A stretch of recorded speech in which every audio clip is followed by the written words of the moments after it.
Welcome, ladies and gentlemen, to a war that has been months in the making. It's JWF versus JXT tonight on Crossing the Line.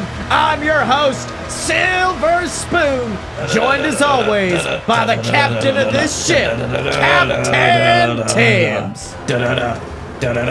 Captain Tibbs, and I am going to lead us to victory, Sills, as the general of the JWF. That's right, and we are not waiting to go to war. In fact, arguably one of the biggest matches of the night is starting off right now.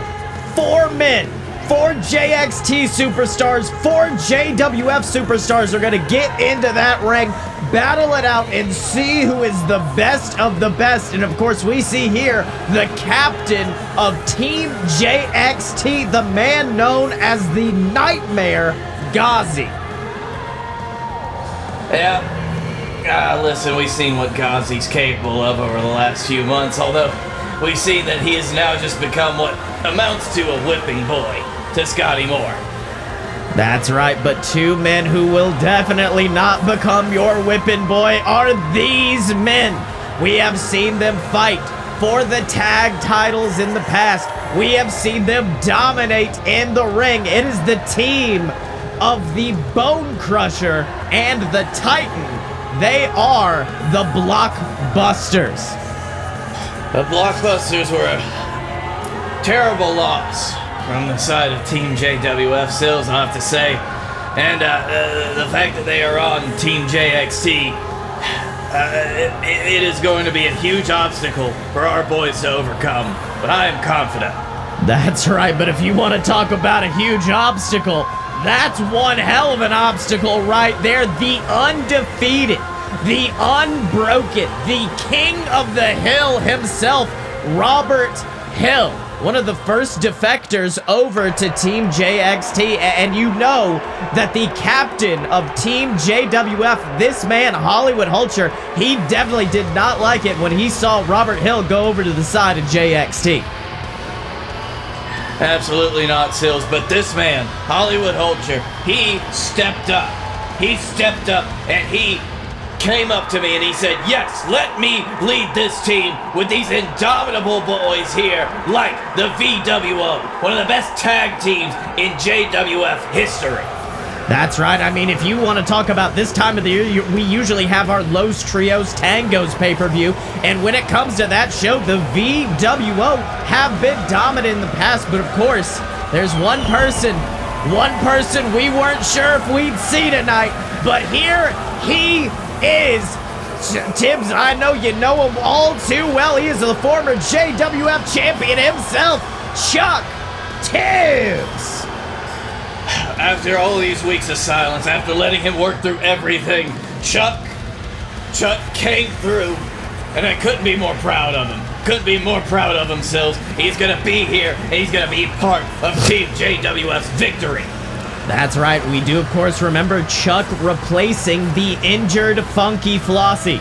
Funky, whose arm was actually broken by the man known as Gozzie just a few short weeks ago. An intimidation play from Team JXT just to get you to agree to the match that is now our main event, you versus Scottye Moore in a Nautical Rules Match. Of course, Sills, that's when he made it personal. And you can see here Gozzie starting off like an absolute house of fire. I mean, Tibbs, you know this boy, he has been the right-hand man of Scottye Moore, and look at that.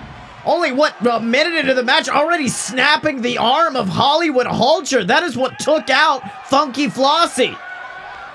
Very true, Sills, but this is Hollywood Hulcher that we're talking about. This is not somebody who's gonna get done in by a quick little arm snap like that, because he's got...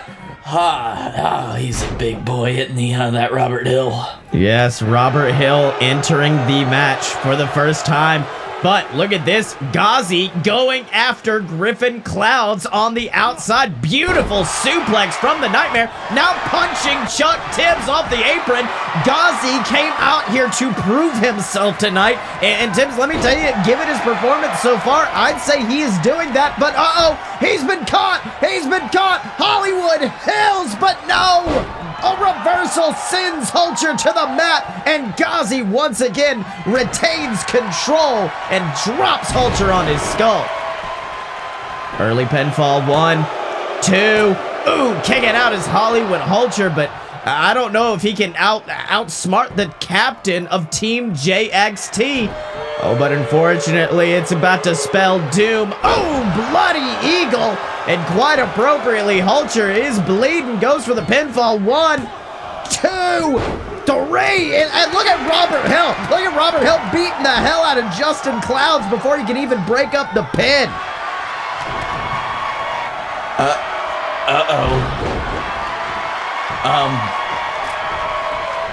Sills, this is not an outcome that I had expecting. But Mo, looks like Griffin Clouds quickly trying to take things back in favor of Team JWF. Hit that under vapor, goes for the pinfall. 1, 2. Ooh, but the Titan breaking it up. Oh, I'm sorry, is that Bone Crusher Titan? I don't know. They're both real spooky boys.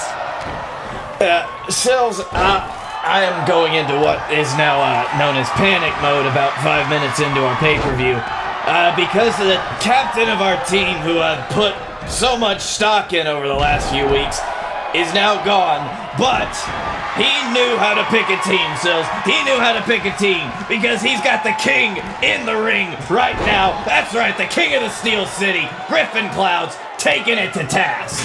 That's right. I mean, much like Hollywood Hulcher brought up this Monday on JWF Monday Night Ignition, Griffin Clouds won this year's King of the Steel City tournament, ironically enough, by pinning our current champion, Guy Fieri, and it looks like he's about to try to do the same for Gozzie. He's got him up, but no! Gozzie floats over into a beautiful pile driver of his own. And unfortunately, Griffin's hot streak may be coming to an end as the Titan just gets ready. Could we see the clash of the Titan picks up Griffin Clouds and just, oh, Griffin reverses, uses his momentum, slams Titan to the earth.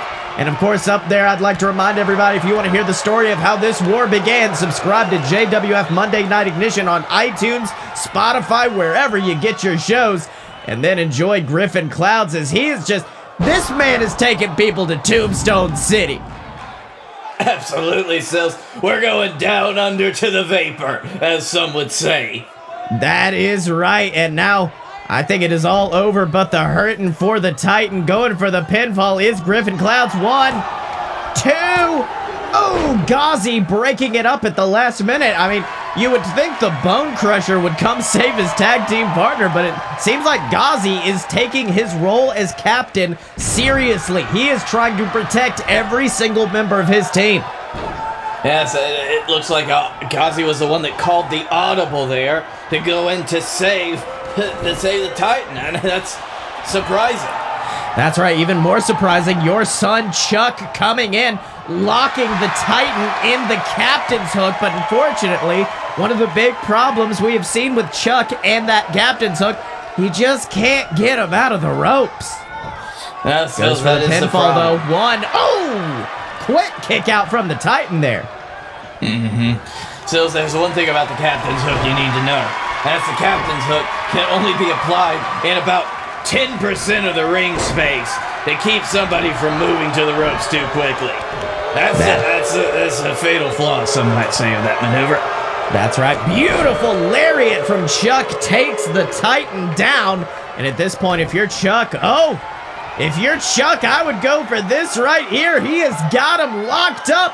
DD Tibbs straight down into the mat, taking down the Titan. Could we tie things up right here? 1, 2, 3. And just like that, Chuck Tibbs has evened things up for his team. And oh no, Gaslighter almost immediately. Seems like Chuck took a little bit too much time to brag there and immediately got dropped by Robert Hill, who, Tibbs, it almost looked like he just checked in to work on Monday. It just didn't even seem like he's caring about the fight. So, Robert Hill is a force of nature, some might say. This is to him as natural as breathing is to you or I.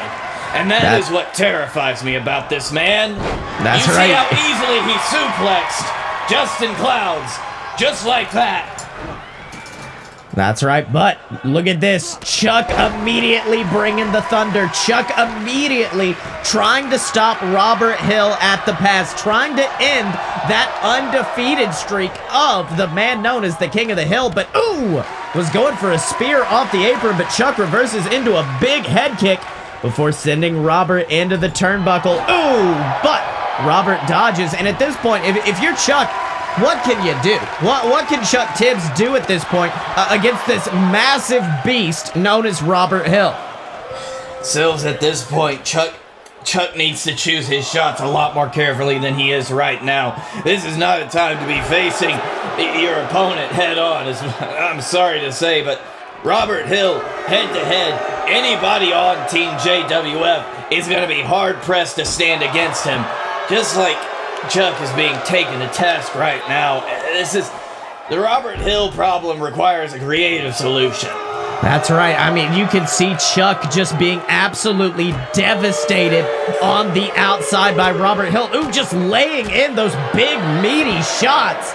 And unfortunately, Chuck may be dealing with even more hurt right now. A second gaslighter on the outside from Robert Hill, bloodying Chuck Tibbs. And Tibbs, I hate to point this out, ain't a member of our team left without blood covering their faces. And Robert looks to be causing more punishment right now. But Chuck fighting back. Chuck fighting back, but they got counted out. They just got counted out. Wait, Tibbs, do you think Chuck knew? Chuck knew there was no way you were going to pin that man. No way you could defeat him. So Chuck basically offered himself up, became the sacrificial lamb, allowed Robert Hill to beat the, pardon my pun, Sam hell out of him. And that allowed him to distract him long enough to get counted out. I think Chuck knew exactly what he was just doing, just like Griffin knows what he is doing, going for another one of those under vapors, but Gozzie once again floating over. You can tell the Nightmare has that scouted very well. Yeah, Sills. Kick out from Griffin, though, and you can see Justin reaching for that tag as Gozzie goes over, bringing in the Bone Crusher, and unfortunately, it looks like he is about to live up to his name. Beautiful double underhook DDT goes for the pinfall. 1, 2... last second kick out from Griffin Clouds in what has been an absolutely hard-hitting brawl of a match. Let me tell you something, Sills. This is not how I expected this match to go at all. But it has been wild, to say the least. That is right. Big kick to the gut from Griffin Clouds, followed by a massive elbow strike, sending the Bone Crusher to the earth. And I think Griffin is in the right now. Just stop Bone Crusher from getting any momentum behind him. But, unfortunately, that plan ain't exactly going to pay off as Griffin getting bloodied by another member of Team JXT. At this point, Justin's the old... If I was Justin, I'd be covering my face. I'd be trying my best not to get bloodied. Oh, Sills, I don't think you're not going to get out of it not being bloodied. That double underhook DDT we just saw the Bone Crusher use. Unfortunately, gets kicked out of, though. That was a little bit of Griffin Clouds. Hey, I've only seen this once, but I'm such an expert at this art of wrestling that I can do it just as well as you. That's right, but unfortunately, what the Bone Crusher has that Griffin doesn't is power. It is strength, as evidenced by just deadlifting that man off the ground before tossing him to the earth. The Bone Crusher, just headbutting the living hell out of the youngest member of the Cloud family, going for a pinfall. 1, 2, kicking out is Griffin.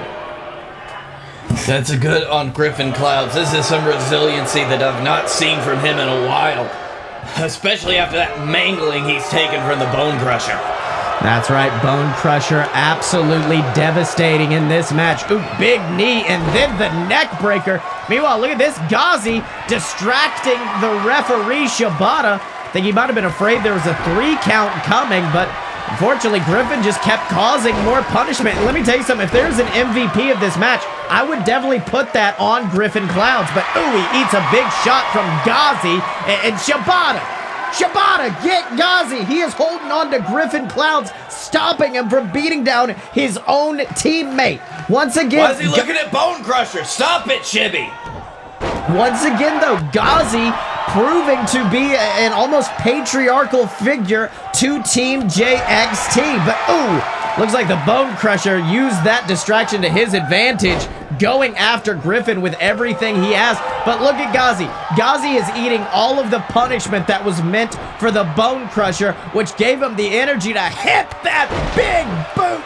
Goes for the pinfall. 1, 2. Ooh, broken up by Justin Clouds at the last minute. A very quick response by Justin Clouds. Justin Clouds knew what his brother had gone through in that moment. That was probably his bit of forethought, knowing that that could have been a 3 count. That's right, and then you saw, wait a minute, Griffin avoided that big splash attempt from the Bone Crusher, but once again, much like Chuck earlier, started playing to the crowd, but it looks like it was earned under Vapor into the mat from Griffin Clouds. Let's see that one more time. Tibbs, we're going to need a better health plan with how many people are getting dumped on their heads. Goes for the pinfall off of it. 1, 2, 3. Yes!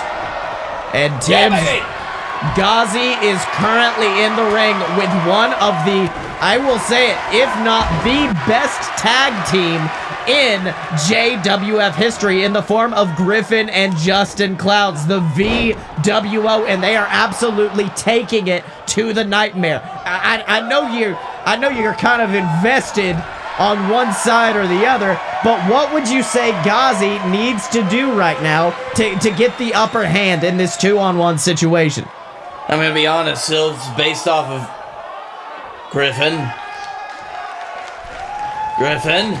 Looks like he has Gozzie hung up in that tree of woe. What is he thinking? Guillotine drop kick straight to the skull, and that might have just dislocated something in the jaw of Gozzie. That was brutal. That is true, Sills, but a move like that is just painful for Griffin Clouds to take. And this is what I was getting to, my point earlier, Sills. Griffin has been in this match for such a long time that he saw him. He just made a quick mistake like that, allowed Gozzie to get the upper hand. He needed to tag his partner in. That is all that Gozzie needs to gain momentum in this match again, to take advantage of a weakened and burnt out Griffin Clouds. And oh my God, a beautiful splash to the outside, and Gozzie, you can tell, is also, much like Griffin, working off of fumes right now, working off of adrenaline. But at this point, Gozzie also knows he's the last member on his team, but unfortunately, Justin Clouds, who I'm fairly sure has not been tagged in, one fresh man here, and it looks like Gozzie is all over but the hurt and getting picked up for it. Cumulo Nimbus Power Bomb, but Griffin with the elbow drop, going for the pinfall.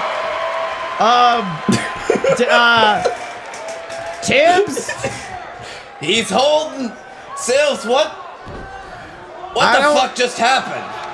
Well, Tibbs, I've seen a few episodes of JXT, and they refer to that as magical powers. Apparently, Gozzie had some magic there, preventing, even though he was being pinned, Justin's body was not on top of him. Technically not a pinfall, and it's thanks to that trickery that it has allowed him to get Justin, and unfortunately, the eldest member of the Cloud Clan dropped with the Bloody Eagle, but look, Griffin right there to break it up. That is a good play on Griffin Clouds' part. And how Gozzie got magic, I'm going to have to investigate, Sills, because that is not allowed. I'm the only one that can do that. That's right, but unfortunately, he don't need magic to hit that Goz bomb, but he does need Justin's knees to stay in the mat, belly to belly. After getting those knees up off that Goz bomb, And now poor Gozzie, he is just getting tossed around like a rag doll. Sills, well, I enjoy this beautiful bit of catharsis watching Gozzie get the absolute hell beaten out of him like he has done to many of our wrestlers over the last few months. The big boy's going up, Tibbs. Big boy. Oh, but getting out of the way of those knees. And that's a wise move. Let those knees strike the mat, because on a big boy, I guarantee you, the knees are going to be one of the weakest joints on him. That is true, Sills. That's what I was getting at earlier. I was saying, just end it. Just end the damn match. Well, it looks like he's trying. Cumulonimbus. 1, 2, 3. Whoa. Very last second, Gozzie kicking out. And Tibbs, I don't know what the hell this kid is made out of. I'm not sure, Sills. He has stood up to everything that the VWO can throw at him right now. After this grueling match where he's taken abuse meant for each and every other member of his team. That is right. But wait a minute. Bloody Eagle. And, well, every single member of Team JWF now has blood on their face. But unfortunately, a rope break stops Justin from getting pinned as Griffin comes in to take advantage. And at this point, if you're Shibata, you got to get Griffin out of there. He is not the legal man. That is true, Sills, but it looks like Griffin was just getting a moment for his brother to come back, but it doesn't look like it worked. That's right. Instead, he got put into a VWO sandwich, and now poor Justin getting dropped by the Nightmare. And unfortunately, Griffin is not here to save Justin. And Tibbs, I may have misspoke earlier because I said Griffin was the MVP of this match, but at this point, the heart and the resiliency from the Nightmare is proving him 2-3 to be the MVP of this match. And look at this, not even missing a step off the top, going after Griffin, shrugging at the audience. Oh, but unfortunately misses it at the last moment. Oh dear. Sills, I'm working on trying to be as... Whoa. He's up. And after that has got to be, what, the 8th, 9th under vapor in this match? I don't know, Sills. I've learned, if anything, in this match, not to underestimate Gozzie. That's right, Griffin but has got to capitalize quick on this. After all those assaults to the skull, will it work? 2, 3, and Team JWF picking up the... What the hell? Gozzie got right back to his feet. Doesn't matter, Sills. He takes the pin. Team JWF wins. Team JWF wins. That is one victory for Team JWF. And one less bit of stress in old Sills. Tibbs has to deal with, Sills. Yes, but I mean, after that resiliency from Gozzie, I think the Nightmare may have just said it's over. I mean, he's been forced to fight Scottye Moore's war for so long. I think Gozzie just said, you know what? Team JWF deserves this. And I don't know if he gave it to us, but I think there's more to this than meets the eye. It might be equally as much to say that Griffin Clouds took this for us. This summer, 2 men save the world. From who, you ask? Everything invading robo-penises. This show is not about those 2 men. This show's just a load of BS. The show where Blake Tanner and Scottye Moore make up dumbass movies like that. We're your personal think tank. We're your 2 white guys, which fills the quota for a podcast, I think. And we're just gonna be here to have a good time and talk about sauerkraut. That's right, except no substitutes, ladies and gentlemen, because this is that pure, uncut BS. Good, uncut. All right, we move from what was an absolutely epic opening brawl to... Hey, whoa. I'm sorry to interrupt, Scottye Moore, head of JXT here. You may know my associate, Blake Tanner. He's going to be kicking a dragon's ass later. And here's the thing, Tibbs. This show is co-branded, which means that the commentary should be co-branded as well. What do you think? Hey, now, listen here. I did not sign up for this. I did not accept... Yeah, old man. Come on, move. Alrighty, JXT time. I am very... How are you ready to fight a dragon?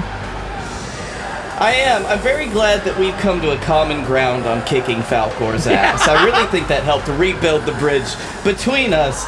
But you know what? I am also happy to see this match right here. Well, you know, I might be defending the honor of the Captain's Championship a little bit later or whatever, but honestly, how am I not going to root for my boys? But it's Jebediah! It's Jebediah! It's Jebediah!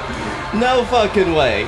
Jebediah, and let's not forget as well, this is a winner-take-all match, which means that we were willing to put our tag titles on the line. This isn't just for these two pukes little JWF tag championships. The JXT tag championships are on the line as well. This is to determine who is the champion between both of these companies. And that's because we know how great Back in Black is as a tag team. We know what they've survived. We know that they came through the snapping unscathed. Can anybody on that other team say the same? No, because FOMO-san's on it. In fact, both of them have been kicked out of the company in one way or another in the past, but oh, Bacula.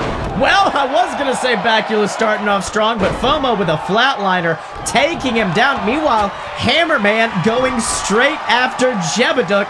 And I feel bad for the audience right now because this is a real battle of favorites. Because it's Jeb and the Hammerman, and then their friends. Yeah, that is a fair point. But you know what? Tibbs isn't here right now, so we can talk as much shit about the Hammerman if we want. Shit, Bacula! Booyah! All right, Bacula, that's cool, bud. Just go off. A lot of people think that Bacula is just the heater, just the distraction, so old Jeb can get his shit in. But no, Bacula is a great talent on his own right, and he's going places. That's right. Meanwhile, a table in the ring with Bacula, but Hammerman wrestling it away from him. And now they're just playing table catchies. Who's gonna get the table? Will it? Oh, Hammerman said, "Nah, fuck you," and then hit a fucking back suplex, and now Back in Black in a very bad way. You ever just got so mad you drop kicked the table into another motherfucker? I mean, yeah, but we don't talk about that.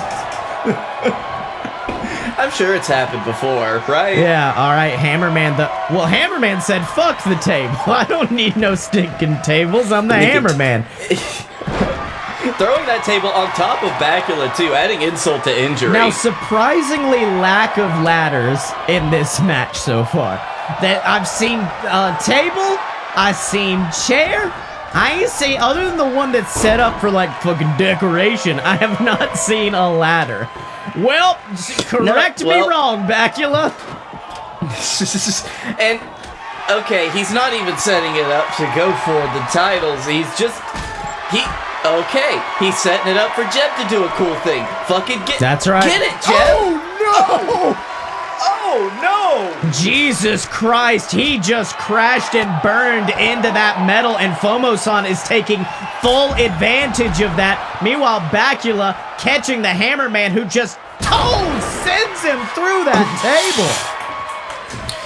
Oh, man, good thing this is not a tables match. That's right. Oh, what? You just do a fun front flip? Oh, but Hammerman's caught. Hammerman is there. And Bacula, you took too long posing. It did. Oh, he misses the drop kick. Oh, man, that's the worst possible outcome, Bacula. That's the worst thing you could have done. Hey, buddy, you ready to lose these tag titles? Because our boys ain't exactly bringing it right now. No, they're going to be fine. This is Jebeduk we're talking about. When has Jebeduk ever disappointed? Oh, no. Hey, look at this. FOMO-san on the top as Bacula. Oh, Bacula finally in the ring, finally taking it to just punching that butt.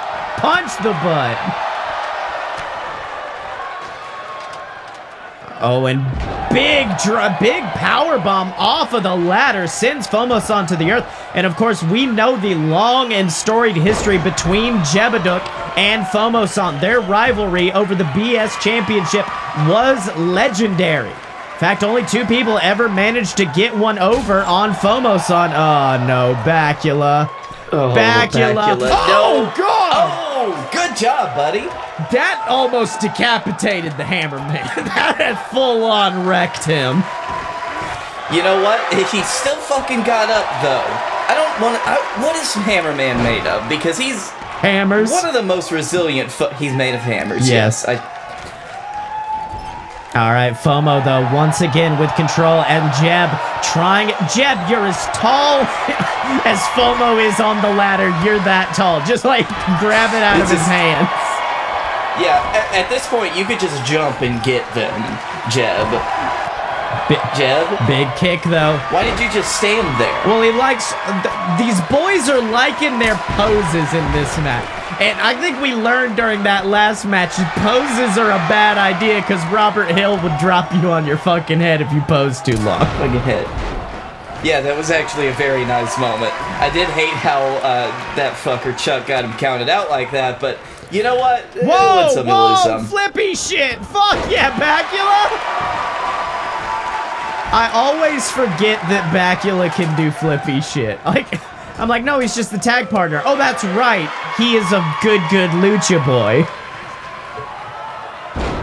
Well, that's what I love about Bacula. He's such a versatile kind of guy. You don't see a lot of it because he never really gets a chance to shine, which I don't know who that reflects more on. Yeah. Oh, but FOMO-san craves gold. Like, I don't know what it is about FOMO-san, but he's like, there is a ladder and I will climb. There is belt. I don't know why he's Russian in my head now. There is belt, let me get. Well, he is the rising sun, if you've forgotten. Is that a Russian thing? No, it isn't. It's a Japanese thing, but like it's like right but as the sun close. rises, so also does he, you know. Japan's like right next to Russia, it's fine. Oh wait, big power bomb from FOMO, or I'm sorry, to FOMO. But unfortunately, Jebeduk's in a very bad situation right now because Bacula has been taken out on the outside. Hammerman! Oh! From the top of the ladder. But look at that. Russia and Japan are actually very close to each other. Yeah, I know, that's why I said it.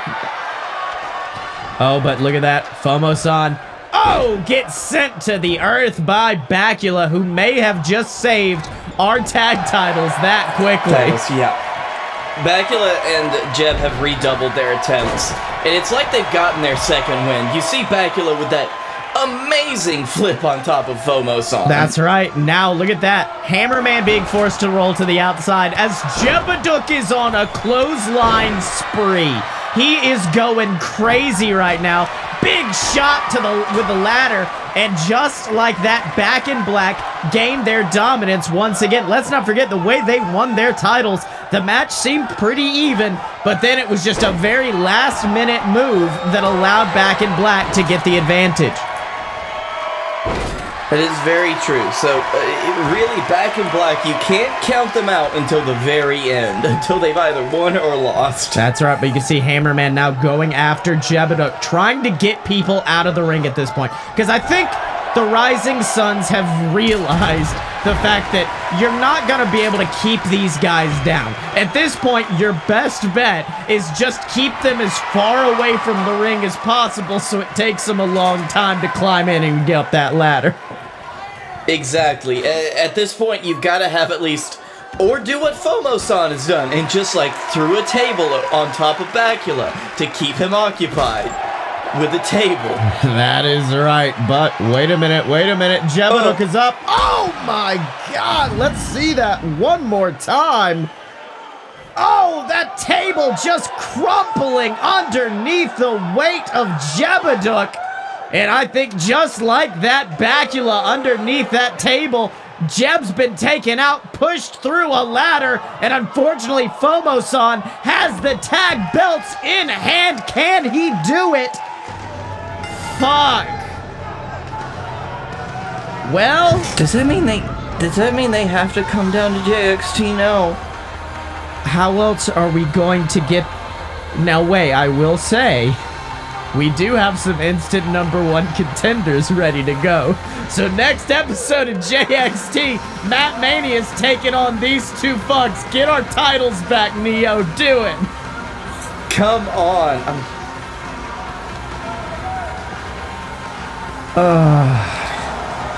I'm sorry that JXT isn't doing that well, buddy. I really am. This fucking sucks. You know, now listen, I do have to do my best to beat Falcor. I hope you know that. No!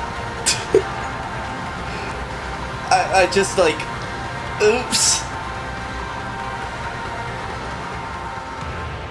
Hey JWF true believers, Captain Tibbs here for merch.alodapurebs.com. That's right, merch.alodapurebs.com. That is where you can buy all of our great merchandise from the JWF universe. Do you want t-shirts? Do you want more t-shirts? T-shirts with my face on it, with the faces of all the JWF superstars, our great wrestlers, anything. We got t-shirts, more t-shirts, tank tops, hoodies, baseball hats, masks. You can even get a phone case. You can get a phone case with my face on it. You can get a phone case with the Jebeduk's face on it from JXT. You can get anything you want. Whatever your heart desires. Merch.alodapurebs.com. Powered by T-Public. Well, Tibbs, I gotta say, I think we're doing pretty well for ourselves over here on Team JWF. I agree, Sills. Even though we've been kicked out of our position and had to go to the secondary commentary table, I think that it was worth it. That's right, but here is a brutal match where this man, Falcor the Stoppable, takes on one of the men that trained him and one of the men that was just on commentary, Blake Tanner. And Tibbs, who have you got to give the advantage to in this match? Because Blake Tanner, we found, has gotten a new attitude as of late, but so has Falcor. There's a bit of a dichotomy there, Sills. You kind of give the advantage to the teacher in this situation, knowing that Blake Tanner is still in his prime, as well as Falcor, but Falcor is a dragon. That's right, and he does have the long pants, which means that he's more diabolical now.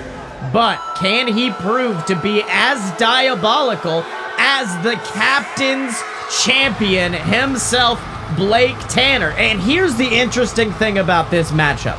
Every other match on this card is champion versus champion. This was originally slated to be a champion versus champion match. Falcor, of course, being the BS champion of JXT.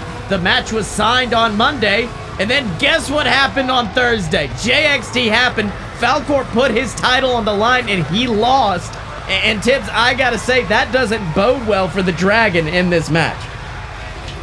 No, you gotta think this is a moment where Falcor has lost his championship, the thing that originally got him here in the first place, and now he's having to fight one of his oldest mentors, his teacher, somebody that he might think of as a friend, in Blake Tanner. And at this point, Falcor, he's either got to be extremely demoralized or extremely driven to win against this man right here. Well, I think we're about to get our answer. Oh my God! Falcor interrupting Blake Tanner's entrance, but ooh, Blake dodges that big splash from the Dragon, and just like that, things turn in the tide of the Captain's Champion. That's right there, Sills. That is why he is the Captain's Champion.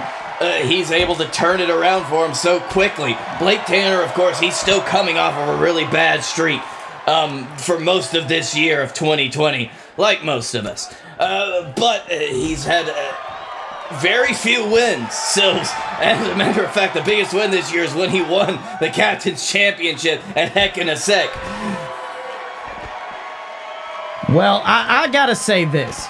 You talk about having a bad year. If anybody was prepped to have a bad year, it is Blake Tanner, who has arguably had banner year after banner year, becoming a triple crown, the first ever and only triple crown champion here in JWF, having held all 3 titles we have on the line. Blake Tanner, one of the longest reigning champions we've ever had. If anyone needed a slow year, it was him. And unfortunately, it looks like Falcor taking advantage of that. Oh, slamming him to the earth, and look at that, wrenching on the neck with the Koji clutch. And I think this is just trying to demoralize Blake at this point. I think you got a good eye on for that, Sills. Falcor, of course, like we said, he's coming off of a big loss. Lost his championship. A horrible, horrible feeling for any contender in any sport. Especially knowing that he had to come into this match that was originally champion v champion. So I think that we're seeing a much more driven Falcor, a Falcor that's just ready to do anything to win this match and prove that he is still in contention for any championship. Oh, but unfortunately, look at this, picking up Blake Tanner in that powerbomb carry position, and oh, drops him on the apron before slamming him into the side of it. Seems like a weird time to advertise his shirt at merch.loadofpurebs.com, but if you're picking up what he's putting down, go pick it up at merch.loadofpurebs.com. But yeah, Falcor showing that dominance in this match. Falcor giving everything that he has to Blake Tanner and then some. Very true, Sills. Listen, I'm not just going to say this because I'm up 2-0 right now, but if Falcor manages to overcome Blake Tanner, maybe I'll be all right with it. Neither of these guys are really interested in the fact that we are at war right now, and the very future of this company is at stake. That's right. Also, interestingly enough, this match just began. They've been brawling around for so long on the outside that this match just started, and I could already see a pinfall happening for either one of these individuals, and it may come to Blake Tanner beasting straight down into the mat, dragging him to the center of the ring, goes for the pinfall. One kick out from Falcor before the hand can even hit the mat, and Blake Tanner is besides himself. I would be too, Sills. You see the height that he got off of that Blake out! Oh! Blake Tanner wasting no time. He don't get paid by the hour.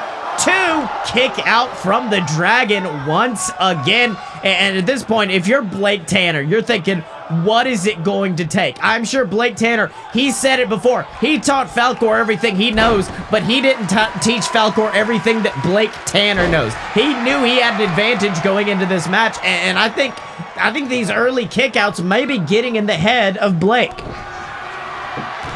After throwing everything you got, your finisher and one of your signature moves, a move that you specialize in at Falcor, and him kicking out of both of them in such a short span, so I would have to say that is demoralizing. That is something that's going to have you confused and something having you frustrated. Went for the blue dragon bomb. Blake reverses, goes for the European uppercut, but Falcor stays on his feet.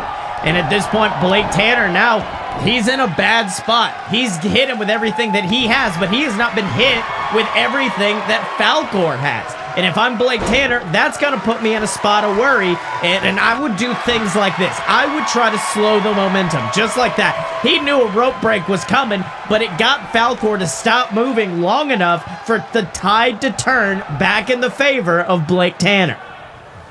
There you go, Sills. And of course, we have no idea how much Falcor has evolved recently. We have seen his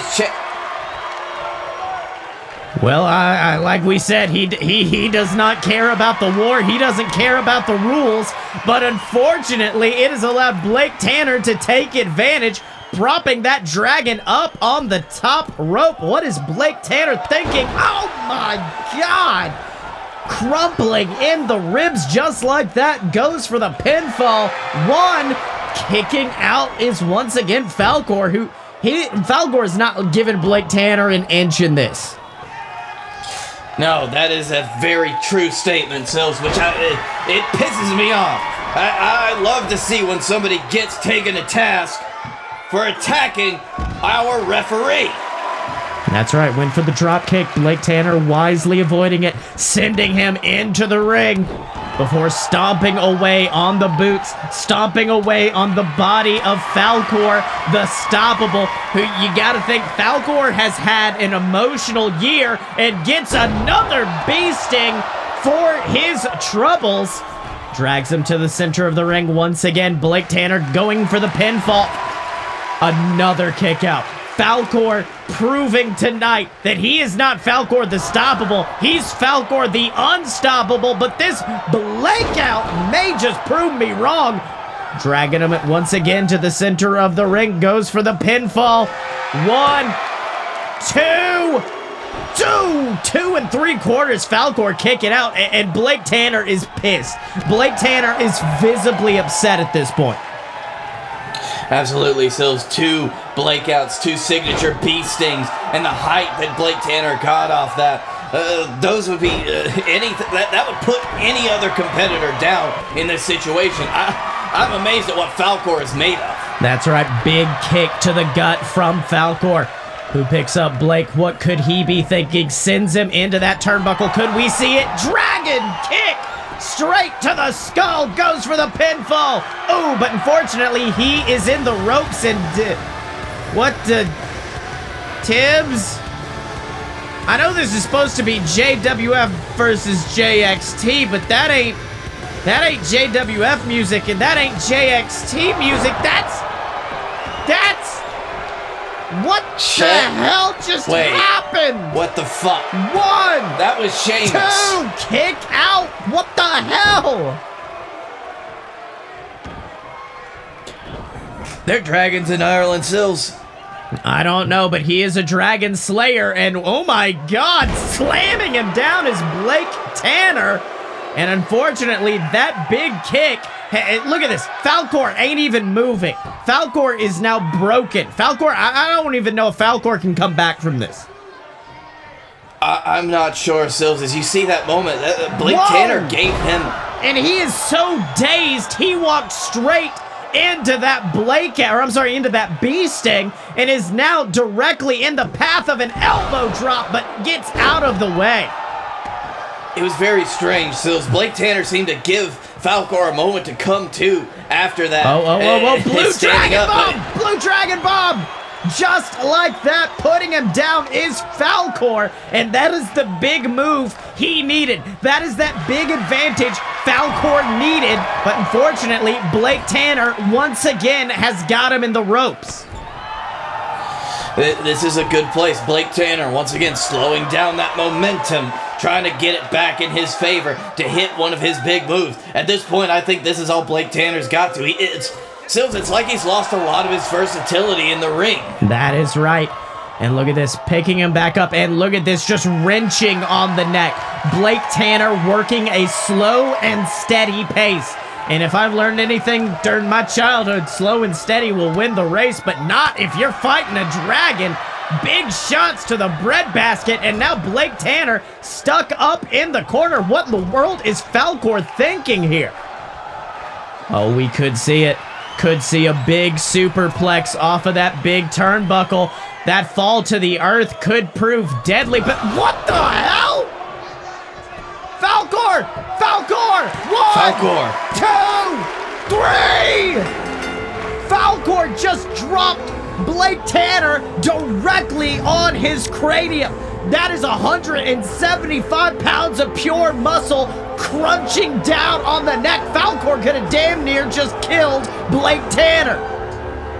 Alright, Sills, that could have broken his skull, Sills. There's no way Blake Tanner doesn't have a concussion right now. That's right, which is unfortunate because I think he's about to come do commentary again, but it proves that maybe sometimes it just takes one big move. We saw Blake Tanner hitting the classics over and over and over again, but Tibbs, do you think the dragon horns may have stopped his head from hitting the mat? Because they're like on his forehead, so they could have taken the brunt of that DDT and the breakout damage. Think about it, Sills. If those horns stuck in the ground, his head wouldn't have. Well, for many a year, we've wondered what it takes to stop Blake Tanner's offense. Apparently, all it takes is 2 sets of horns up top and a big drop onto the skull, that big brain buster. And that is the first victory for JXT tonight, but I'm sure you and I both pray it's the last. Hope so, Sills. I still gotta fight.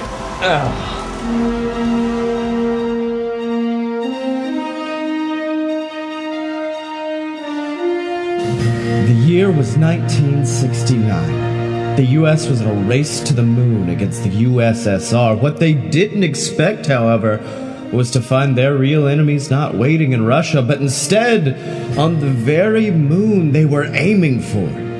50 years later, and our world is still at siege from enemies beyond our stars.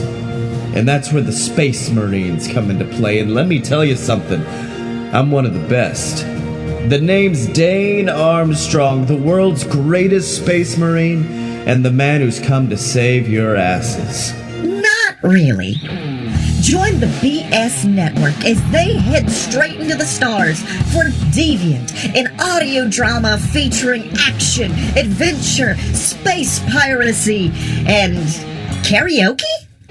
Whoa, we're halfway there. Whoa! Hop aboard and fly with us into the stars every other Sunday on this Deviant. Living on a prayer. Hey, bud, how you feeling? Oh, God. Well, look, What? if there's... I don't remember the last 30 minutes. Oh, it's... You totally did a win. And speaking of win, Sammy Sin is here alongside Sam Adams for this 8-man Konanza match. No pinfalls, no submissions. The only way to win is by beating the living hell out of your opponent. And you know what? They say this is supposed to be for JWF, for JXT. Everyone I have seen come out so far have been pure JXT talent, including this man, Papa Bliss, Sam Adams, one of our first JXT boys, the War Wizard. Now this, you can't blame us for him. No, that was not our choice. Bananas and Pajamas is a team. We never touched them. But this guy we do touch. It's Shitty Terry. No. I forgot that he does come out in the Kmart John Cena clothes that he bought. Yeah, he spilt a Diet Sprite on his shirt, and he went to Kmart and bought that. 7 years ago. Oh, but here comes a man who, I'll be honest, if I didn't have a certain ace up my sleeve, I'd be pretty nervous about this guy. AJ Steele has been pretty good in the past when it comes to these kinds of matches, especially matches that just require brutality. AJ Steele can bring that. Yeah, but he's just the worst. Yes, and they said any JXT talent could come in, which is why, Blake, I delved into the pit of hell itself, and I pulled out old Big Cyrus Crane, who JXT fans may remember as the Chomp. Holy shit. I thought we weren't allowed to go into the pit, but I'm happy for this one. But- How did you get out? But if I'm not proven I'm willing to go to any fucking length to win this war, I taught Jebeduk how to do a Trinity bomb. But I'll go into hell. I don't care. I'm fucking up Tibbs. I'm taking over the company. Oh yeah, I forgot. I'm legally like not allowed to let you leave, but I'm gonna like leave that alone now, cause like, come on, people should know the Trinity bomb, and people should know Big Cyrus Crane, the man formerly known as the Chonk, who is terrifying. Actually had a great streak on his own. That's right, undefeated. The Chonk was one of those people that we made as a joke, and then the game said, no, I am no joke. Him, Robert Hill, and holy shit, AJ Steele getting dropped with a Chonk bomb damn near immediately by Big Cyrus, and he ain't done. Big Cyrus ain't done. Now, Scotty, this is what I want to point out in this match. In this match, look at the people you're immediately drawn to. Is it even like somebody with the size and stature of the War Wizard or Sami Zayn? No, me, it is Cyrus fucking Crane. Because he has size, he has stature, he has fucking everything. Yes, but AJ Steele coming back, reversing that big maneuver. And at this point, these men have been launching out just about everything they have, and yet no one has gone down yet, but AJ Steele may be trying to take him out. Big kick! Wait a minute. Blake, Sami Zayn and in pajamas, they found a way to escape. They're out of the ring! No, this is a Konanza. You can't do that. Apparently you can. They found a way. Sami Zayn, who of course is the a possible future JXT champion. He is the number one contender. I mean, apparently he can do whatever the hell he wants. Uh-oh, Sam Adams. Sam Adams in a bad place. Sam Adams. Oh, whoa! Caught him! Sobriety test!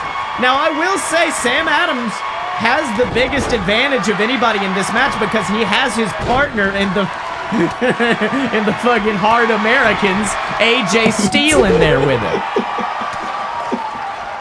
Oh wait, Shitty Terry, no! Shitty Terry falling prey to Avada Kedavra, the War Wizard taking him out. Now, wait a minute. Blake, can Sammy and Joey get back into the ring? They haven't tried yet, have they? And we do need to remember on JXT, Joey and Papa Bliss have been in a blood feud, as it were. Chalk bomb to the War Wizard, and the War Wizard's been taken out. Look at Shitty Terry's like, that's what you get. That's what you get for hitting me, boy. Eat a dick, bitch. The doctors told me I wasn't supposed to be drinking for some reason, but I poured some whiskey anyway. All right, but wait a minute, Chonk. Oh! Chonk with a super kick, and let me tell you, this is a new Chonk. This is a new spirit when it comes to the Chonk. Oh, but wait a minute, was going for another sexy Papa knee, but got out of it is Sam Adams. Sam Adams seems to be retaliating with whatever Papa Bliss keeps throwing his way. Well, one thing I will say about the Chonk is he has started going by his Christian name of Cyrus Crane, so that I think that alone tells you just how much of a change this man has had, and also the hair. That's right. Sexy Papa knee finally hitting it on Sam Adams, but Sam not going down. Meanwhile, Joey and fucking Sami Zayn are going at it. They are going the hell at it. Sam's going. Oh. I want one of them to knock the other out to see who gets back in. Hey, Sami Zayn finally getting back into the ring. Joey Pajamas rolling him in at this point. And now the number one contender to the JXT Championship in a very bad way. Wait a minute, stops Joey. And then beautiful neck breaker takes him down. And at this point, do you have an early pick? I mean, I know, of course, Cyrus Crane. He's the one everyone's eyes are drawn to, but we have seen Papa AJ! AJ found a way out. AJ got out. He broke. Oh, shit. He broke out of the one ring theory. Yeah. Oh, big kick to the back of the leg, and Papa Bliss in a very, very bad way. Sobriety test, and Papa Bliss eliminated by Sam Adams. And on tonight, a night where JXT is trying to prove themselves, it only makes sense to me that Sam Adams is one of those guys who could come out of victorious in this. He was the first ever JXT talent, so you'd think he definitely wants to prove himself tonight. Very true. Like, he came up at the time that JXT was just beginning. He was right there at the very, like, at the ground floor. And I think that that should reflect on the fact that he has held out so long in this match and that he should not be underestimated. Oh, but unfortunately gets sent into the ropes, drop down. Look at Chonk. Oh my God, Chonk with a leapfrog and then a lariat takes him down. Oh, Joey Pajamas eliminating Sami Sin, ending that epic brawl, and now goes after AJ. He is going on a leg lariat spree. And let's not forget, Joey Pajamas has been impressing down in JXT, and he does have the cash in the bag tag title briefcase, which means he can cash in on any tag team at any time to win the titles. Very true. They've still not even teased their cash in yet, so you know that they've got to be working on something big. Hey, bud, sobriety test! Sobriety test on Cyrus, but Cyrus stays in it. Oh. JXT is kind of in a bad situation right now, would you not say? Oh, yeah, I just did that math. That's not good. But Joey Pajamas getting taken out. But here's the thing. These men are not fighting for supremacy in this one, brand supremacy. They're fighting for an opportunity to face the JWF World Heavyweight Champion, and that will turn allies against allies, just as it's doing right here to AJ Styles and Sam Adams. The brothers and the Hard Americans turn against one another, but then Cyrus just levels him with that lariat. And I'm going to be honest, if it means that he gets to stay, having Cyrus Crane win this match would be just pure perfection at this point, because we've been missing him for a long time. He has been legally dead. for a year, yeah. Oh, but Sam Adams picking up AJ Styles, picking up his brethren, and now just raining shots down onto the face. AJ Styles is bloodied, and AJ Styles is eliminated. And now it comes down to two of the first talents. Holy shit! Holy shit! That's a fucking spin! That's the Sam spin! Well, Cyrus, you did good, but holy shit, Sam Adams proving I was the first and I was the best. The crowd chanting. Alpha and Omega. Yeah, the crowd chanting, this is awesome, and I have to agree with them. Two of the biggest names in JXT history going at it. And also, gotta going at it to determine who gets the next point in this war. Will it be JXT or will it be JWF going up 3-1? I mean, I'd say at this point, the Chong has almost earned it, taking out or helping to take out two of the three JWF superstars he was against. That's right, but wait a minute.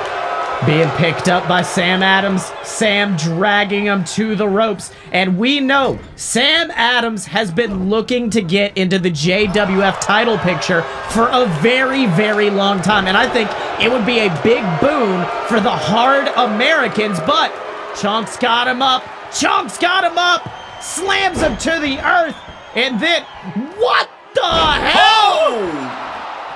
That was a lot of man landing on Sam Adams right there. A Cyrus salt, you could call it, but before he could hit the chunk bomb, look at that, Sam Adams fighting back.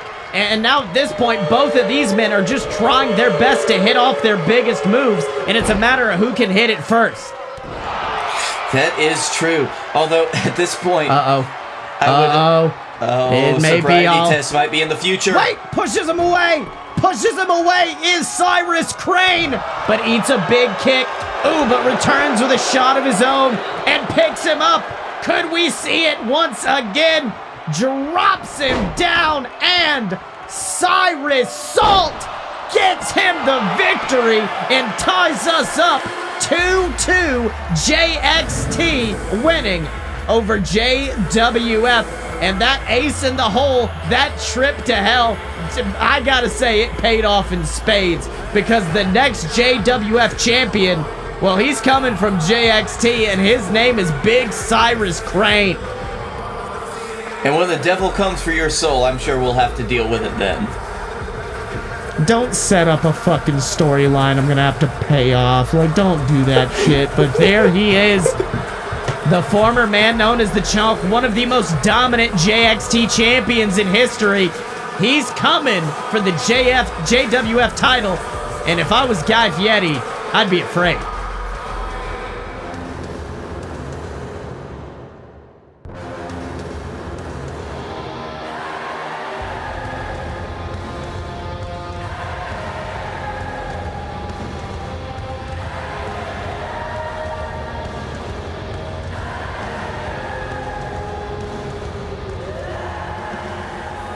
Well, a nice look there at a little introduction to JXT, but Tibbs, I know you may not like JXT, but I'm excited to see this for the first time in JWF history. We are going to have a women's match, and not only that, a women's title match as this woman, Phoenix Driver, attempts to claim the title that has eluded her for so many months, the JXT Women's Championship, against the wife, in fact, of your mortal enemy, Scottye Moore. Of course, the JXT Women's Champion, Emily Ireland. Now, Sills, I'm really glad that I just get to sit back and watch what this amazing match looks like it's going to turn out to be. Phoenix Driver has been a rising, upcoming star, a very dominant force in the women's division of JXT.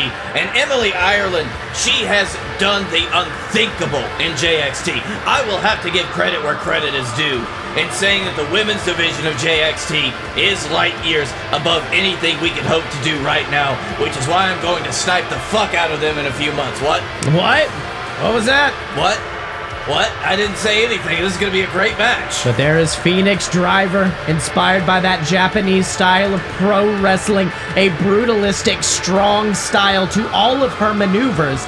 And that is an interesting dichotomy in this match. You have a brutal, hard hitter like Phoenix Driver, and then you've got Emily Ireland, someone who, in my opinion, much like her husband, doesn't try to out-brutalize their opponent, tries to outsmart them, tries to out-clever them.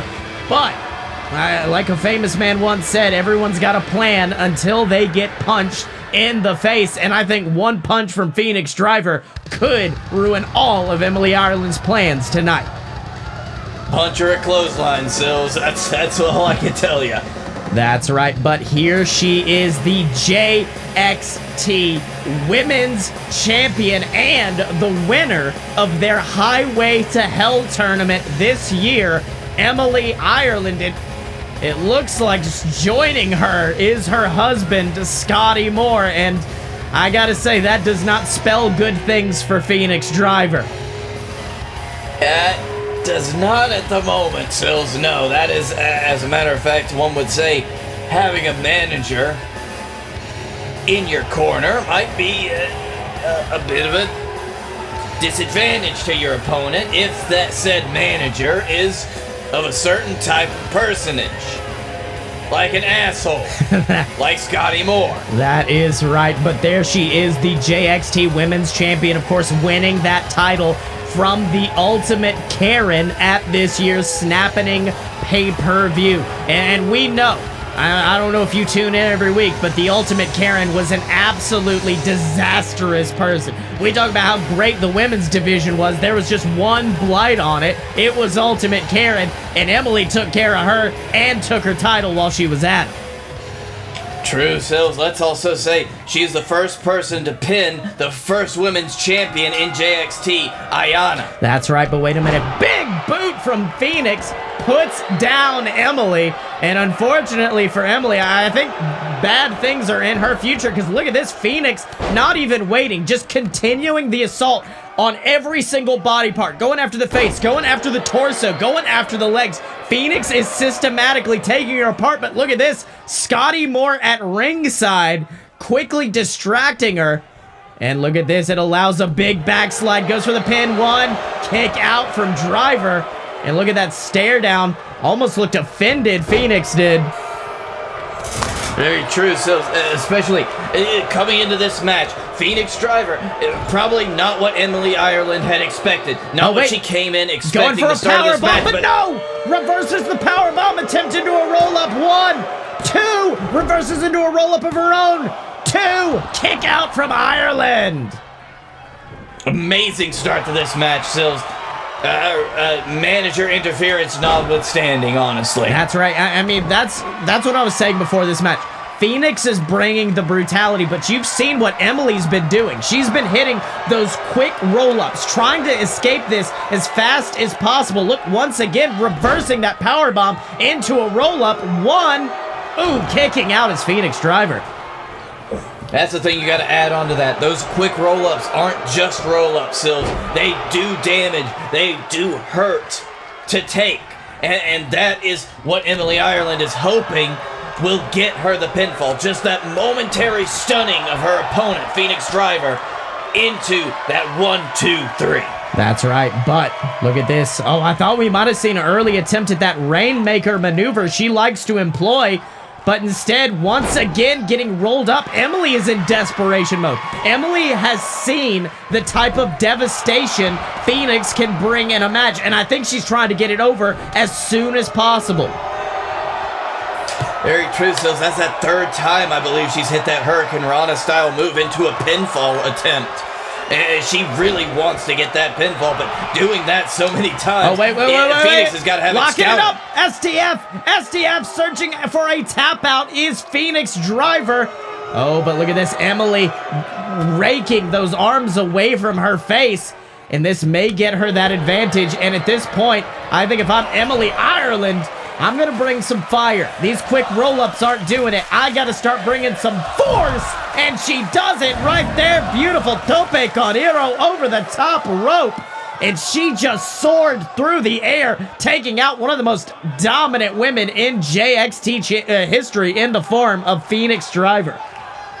That's exactly what you needed to do in that kind of moment, Sills. That could give you the momentum. That could give you the amount of damage to Phoenix Driver that will let you hit something, find a way to get her in a pinning predicament and win the match. Oh, sending her rib first into those steel steps. And at this point, I think she is taking a page out of Scottye Moore's playbook. Look at this, taking apart the ring steps. She knows she can't punch as hard as Phoenix Driver, but she knows what can, and it's that steel step. Beautiful springboard drop kick there from Ireland.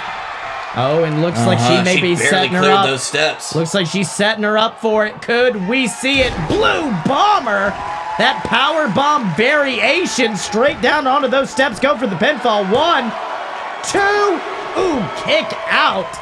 And of course, if you guys want to pick up some merch for one of the people who secured us a victory earlier tonight, pick up the Captain's Hook shirt at merch.alodapurebs.com. But ooh, let me tell you something. I think having those steel steps may have just not paid off, because she just got suplexed right on top of them. But once again, Scottye Moore providing the distraction. At this point, look at this. Look at this once again. 1, 2. Ooh, kicking out his Phoenix Driver. And at that point, I don't know if you saw it, Phoenix wasn't even looking at Emily. She was staring straight through her at Scottye Moore. Oh, but look at this. Emily to the top rope using that high-flying ability she is known for. Oh, and drops a fist, but I think she may have tweaked the ankle, maybe went down on that knee bad. That looks bad, Sills. Yeah, that is one of those that almost hurt her as much as it did Phoenix Driver. Sills, at this point, though, if Phoenix Driver got the opportunity, I would not besmirch her clotheslining Scottye Moore off the side of the ring. Oh, well, before she does that, it looks like she's sending Emily straight through that guardrail with a vicious spear. Phoenix Driver showing no remorse in this match. I think early on, she had a modicum of respect for Emily Ireland, simply because she had that title, simply because she was the JXT Women's Champion. But as this match has gone on, as she's tried for those sneak roll-ups, as she's brought foreign objects into the match, I think Phoenix is losing that respect. And unfortunately for Emily Ireland, I think that's going to lead to a lot of brutality. Beautiful hanging DDT. I'm going to say, Sills, I don't want to... I don't want to make too many accusations, but I'm thinking that this might be the influence of Scottye Moore. That's right, reverses that pile driver into one of her own, though, but Phoenix's foot in the ropes. And at this point, Emily Ireland knows she has got to get some fire behind her. She has got to get something going, because she knows Phoenix is bringing the brutality, and if Emily doesn't, Emily's going to drop that title tonight. Exactly, Sills. This is a make or break for Emily Ireland. And it looks like she's gonna try to break right now. Blue Bomber sit out. Power bomb goes for the pinfall. 1, 2. Ooh, kicking out once again is Phoenix Driver. And look at Emily. She's saying, "What can I do?" Dropped her on steel steps. Caused all sorts of devastation, but we have seen her use this to great success, stomping her into the dirt. Oh, but wait a minute. We have not seen this going to the top rope. What could Emily be thinking? Oh, Phoenix splash soaring through the air. 1, 2. Oh, kicking out once again is Phoenix Driver, and you know that's got to be a little bit of an embarrassment to be hit with a move that has your name. But look at Emily. Emily's looking at Scottye saying, "Well, what can I do? What can I do to take care of her?" She is begging for advice. Emily is in a desperate situation. Very true, Sills. If a Phoenix splash can't put Phoenix Driver away, well, it really would have been embarrassing if that had happened, wouldn't it? That's right. Went for a bomb once again, getting rolled up. 1, 2. Ooh, kicking out is Phoenix. And at this point, that's another one of those desperation moves. And this whole time, I want you to look at Phoenix. Phoenix is bringing fire, but she is bringing a calmness to that fire. She is not desperate. She is still focused and ready to execute her moves. And I think that is the advantage she has over Emily, is a calm mind. Yes, you can see the state of almost pure calmness with Phoenix Driver as she stands up. It has almost been impossible to make her angry, to get... Oh, once again, big suplex to the inside of the ring. Scottye Moore celebrating on the outside. And what is Emily thinking? Oh, maybe going for that springboard drop kick once again. Let's see if she can execute. Oh, unfortunately, Phoenix getting out of the way. And it looks like she is calling for something big. Oh, kipping up. And then, oh, beautiful drop before slamming her to the earth. Phoenix Driver with a beautiful combination before picking Emily up. And unfortunately, things do not look good as she sets her up once again, but Emily reversing.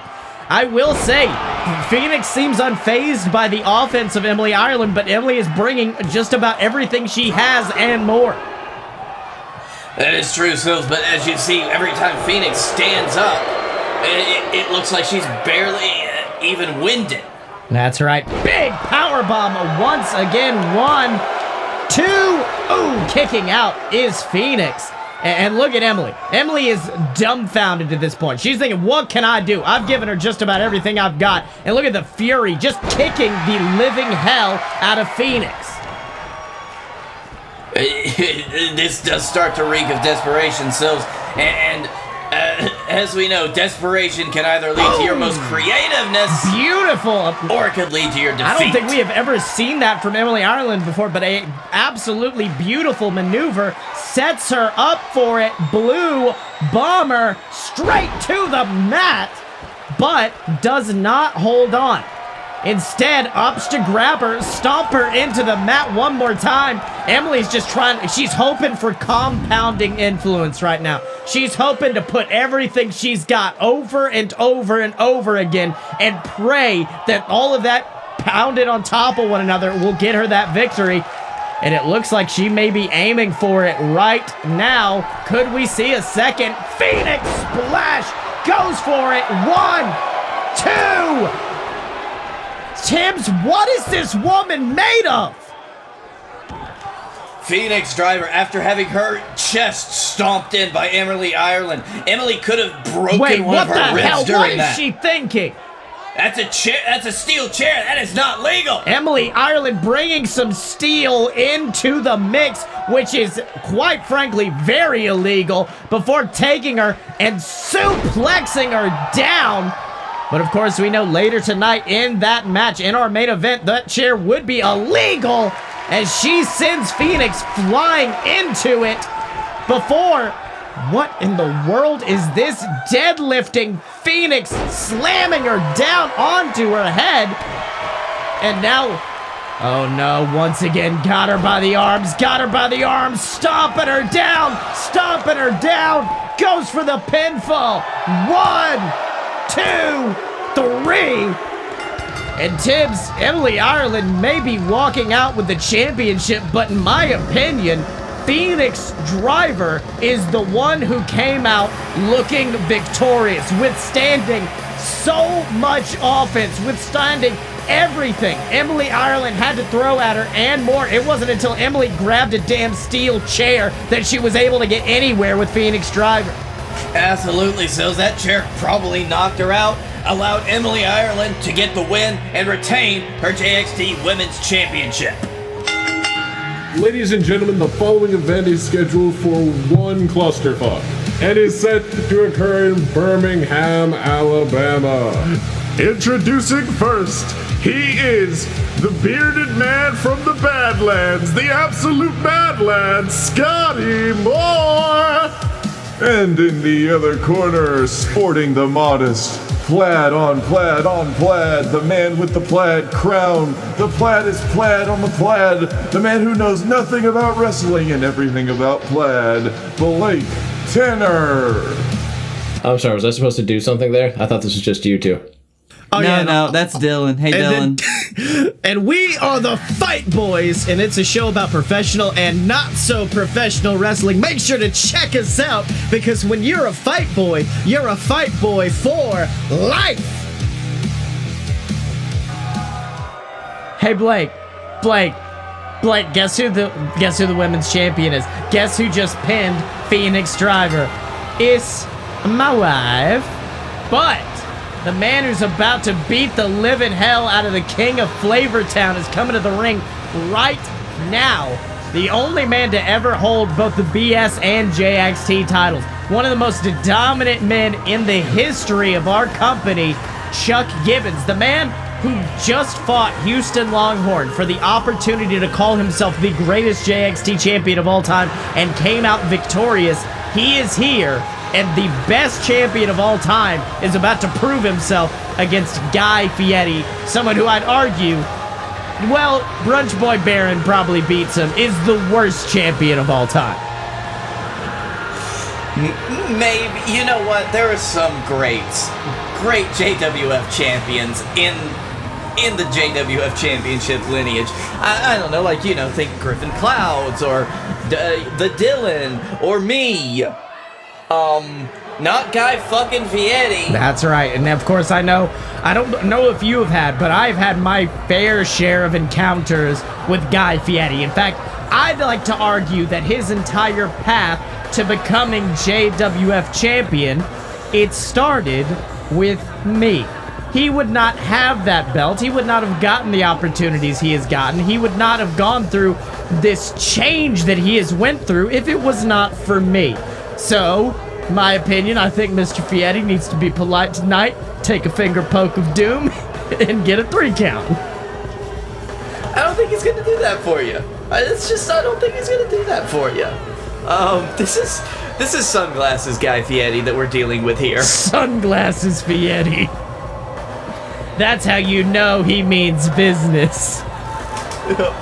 I don't think we need to worry because Chuck Gibbons has been an unstoppable force in the world of JXT, and Guy Fieri has not had to deal you with could just anybody. end it. You could just end it there. He has been an unstoppable force, and Guy Fieri has not. That's all you have to say. All right. Gibbons, Fieri, and at this point, it is just two blonde boys, and look at this, starting out, Fieri muscling Gibbons into the corner, and I will say, that is the one advantage I will give Fieri over Gibbons. Fieri has the power, Fieri has the strength, Gibbons is more of a technical brawler, and I think Fieri is gonna have to rely on that power, gonna have to rely on that strength, just like that, but look at that! Brawling style, elbows to the ear, takes him out. Boom. That is one thing. Fieri, he's got a lot of all-around strength. Gibbons' biggest strength area is his upper body strength, like what he uses with his Olympic slam, like what he uses when he gets you up and over for that look suplex. At that guillotine, though. Guillotine wrenching back on the head of Fieri, and that's the thing. Fieri, I'm not going to say he's a John Cena 5 moves of doom type, just like that. An impressive DDT. But for the most part, when Fieri's in the ring, you got a feeling of what's coming. You're pretty sure you know what's coming. Gibbons pulls out a different move at every stop. If he wants to win by submission, Gibbons will win by submission. Whatever Gibbons wants in a ring, Gibbons will make happen. I know that's true, and I know what you're going for, but like half of those are suplexes. They're different suplexes, but they're suplexes. No, look, this is just a butter. No, that's a. Is that a? I guess that. I don't know, because he turned his body, and I'm not Excalibur, so I don't know every move under the sun, but it was very impressive. And I will say he has some other things that he does, like I mean, Does he do a spine buster? We just saw a guillotine choke. We've seen impressive stuff out of him throughout every single one of his matches. But if you want to talk about his bread and butter, here it is, taking him to Suplex Town just like that. I know, like, he's got a great wide variety of things, but he knows how to win, and it is with suplexes. That's right, and now look at this. Weakening the lower back of Fieri, wrenching back on it, single-legged Boston Crab. This man knows a hold to hurt every single part of the body, and he knows with Fieri, that lower back is definitely going to be the weak point. Absolutely, that is gonna so much pressure in Fieri's offense is gonna be put on his lower back. So every time he hits a big move of his own, he's injuring his own lower back, and Gibbons using that to his advantage. Sends him to the outside with absolutely no remorse. Gibbons getting ready to bring pain. But I do want to bring up some of Fieri's comments in recent weeks. He says that Chuck Gibbons and him are very much the same. Grade A American steak. He says the only difference is the fire has not touched Gibbons. Tonight, I think that he's trying to prove to Fieri that he ain't just some raw steak off the shelf. He is flame broiled and ready to prove it to Guy Fieri. He has a crust on him and is blue inside. That is the kind of steak that Chuck Gibbons is. He is the rarest, the most sought after kind of steak of a man. Also, let's bring up this fact. And he's single. No, let's bring up this fact. 40 years old, just now getting into the wrestling business. To me, that's a dry age. He spent 20 of those years. Oh, unfortunately, got a little tenderized right there with that big right hand, but wisely rolls to the outside of the ring. That is that veteran knowledge right there. Oh my God! Plucked out of air by Guy Fieri. Now, I do believe Gibbons, he has trained some in the wrestling business. Never really got a shot. Retired for a long time. Food fight! Goes for the pinfall off of it. Oh, Shibata struggling to get in position. 1, 2.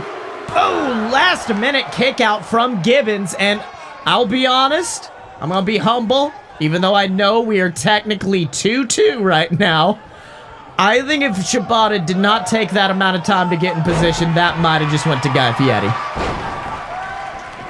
That, you know what, I don't want to say that might or might not have. I found myself siding with you more than I thought I would after you asked me to do this, so, yeah, that kind of worried me. Yep. Oh, big shots, though, and look at this, Fieri. Oh, God, cross body. And from a big boy like that, a crossbody ain't some small thing. That hurts. And it looks like Fieri, much like Gibbons going after that lower back, Fieri is going after the ribs, and it just nearly won him this champion versus champion match. Yeah, Gibbons ribs, because hitting those ribs, if you break a rib, almost your entire chest area is useless without severe pain. Oh, whoa, so whoa, whoa, Gibbons whoa, whoa. huge. Olympic slam! Olympic slam from out of nowhere. 1, 2, 3. Fieri kicking out. Now, I will say, do you think Gibbons may be holding back a little bit? Because Gibbons knows next episode of JXT, he's taking on Sami Zayn for the JXT Championship. We're finally giving the number one contender his shot. But as for Fieri, he knows his number one contender. He knows that it's Cyrus Crane. But that title match, it ain't going to happen in the next 2 weeks. He knows that he can go hard in the paint right now and have plenty of recovery time before he's forced to defend that title. Gibbons does not have that advantage. No, Gibbons is between a rock and a hard place right now, knowing that he is going to take the punishment from this match and then go straight into another match against Sami Zayn. That is not a good place to be in, and that has got to be weighing. Oh, no. That big right hand once again of Guy Fieri takes him down, and now he has got him up for a second food fight. Oh, my God. Fieri's not done. Fieri is not done. But Gibbons. Gibbons. Oh, thank God. Thank God. Gibbons. I thought Fieri was going for dessert right there. That's right. But unfortunately, look at Gibbons, blood rushing down his face, and unfortunately, all of these attacks from Fieri are adding up, and Gibbons is not looking good. But wait a minute. As I fucking said it, Olympic slam, baby. 1 and a 2 and a 3. Okay, Gibbons, I know I said I kind of didn't care earlier, but no, fucking bring it, my dude. Bring it, my boy. Yeah. Because he needs to win for an official tie, right? Why, it's tied right now. Are you implying that Tibbs is going to beat me in the main event? No, I didn't say that. I actually think you have a good shot against beating the old man with a broken back. Okay, but I'm just saying. Well, I guess... I didn't know if the Konanza counted or not. The Konanza did count. There's been, 5 matches? I'm just gonna do some math in the middle of this great champion versus champion match. They're outside the ring, it's fine. Yeah, the first 2 were won by JWF. The second 2 won by JXT, then the women's match, and now this one. All right, but wait a minute. Okay, so yeah, it's tied. Suplex Town once again. Going to Suplex Town once again. Is it Guy Fieri? Oh, drops him on his head. Great. This is Gibbons getting his groove back. This is Gibbons finding his place right now. And honestly, I just forgot that it's actually only if, who wins in the last match that determines who gets control of the JWF. I forgot about that. Yeah, so that match is completely separate. As far as the war, as far as you underlings are concerned, this is the tiebreaker. This is to determine who comes out successful. Will JWF have bragging rights, or will it be JXT? Well, as a 50% stockholder in JXT, I'm okay 1, either way. 2. Oh, kicking out of that spear at the last minute is Chuckleless Gibbons. And now if I'm I've got a soft spot for Gibbons, though. Oh no, Guy Fieri's got him up. No! Trinity Bomb! 1, 2!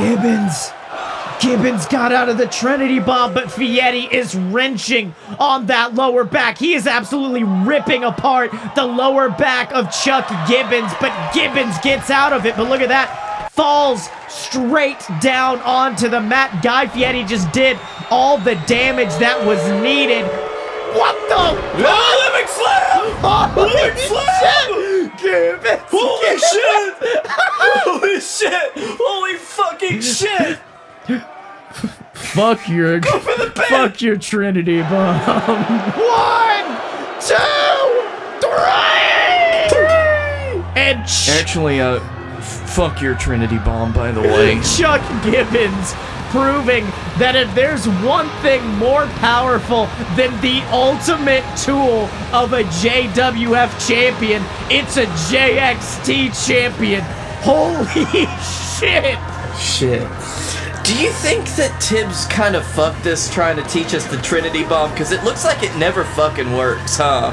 I mean, I think it takes a special... Well, the thing is, it's supposed to be done with 3 people. That's why it's called a Trinity bomb. And then all our dumbasses were like, well, Tibbs did it once and it worked with just him. I'll be fine. It's just a power bomb! Gibbons wins! Gibbons? What is Gibbons thinking right now? Gibbons is about to bring punishment to Fieri.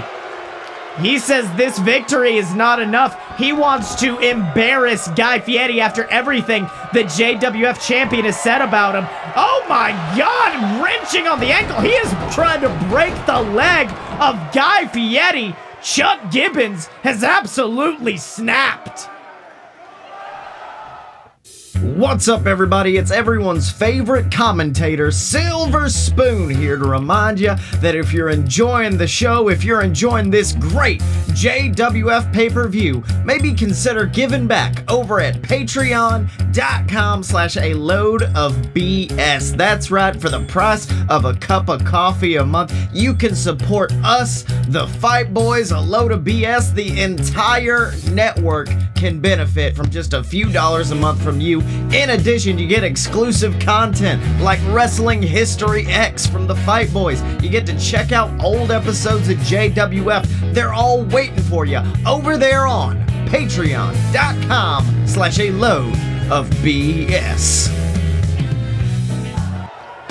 Well, ladies and gentlemen, we now move on to the main event of the evening.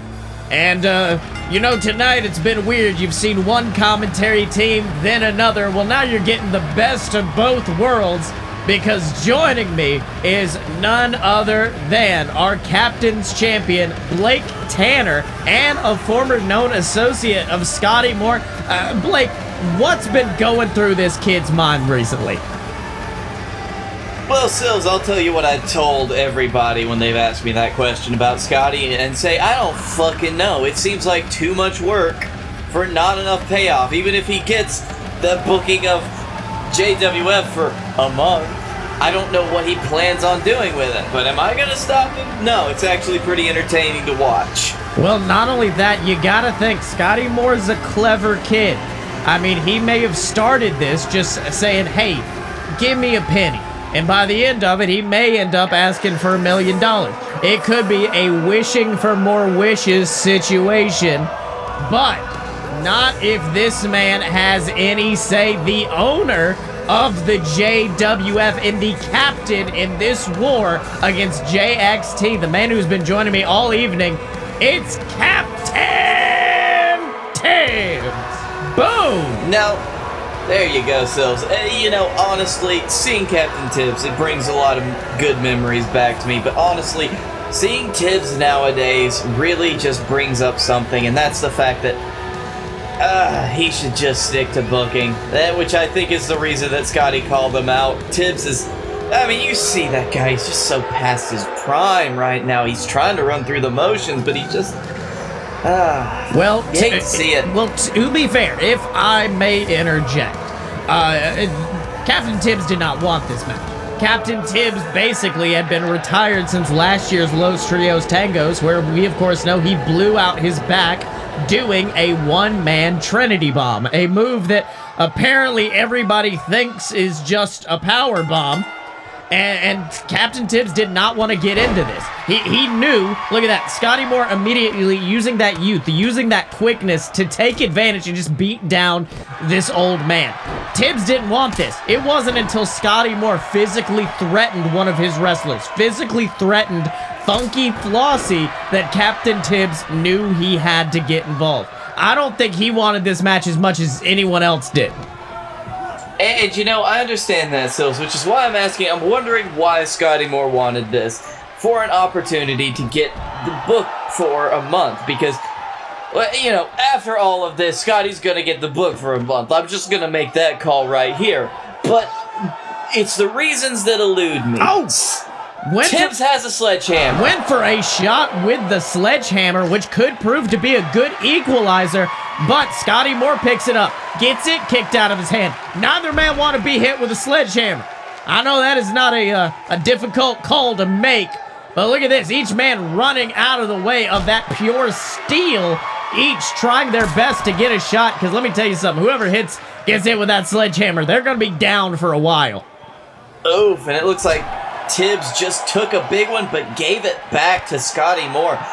Neither of these guys are giving the other a chance at all. That is something to be commended. Tibbs' veteran skill and Scottye's quick wit.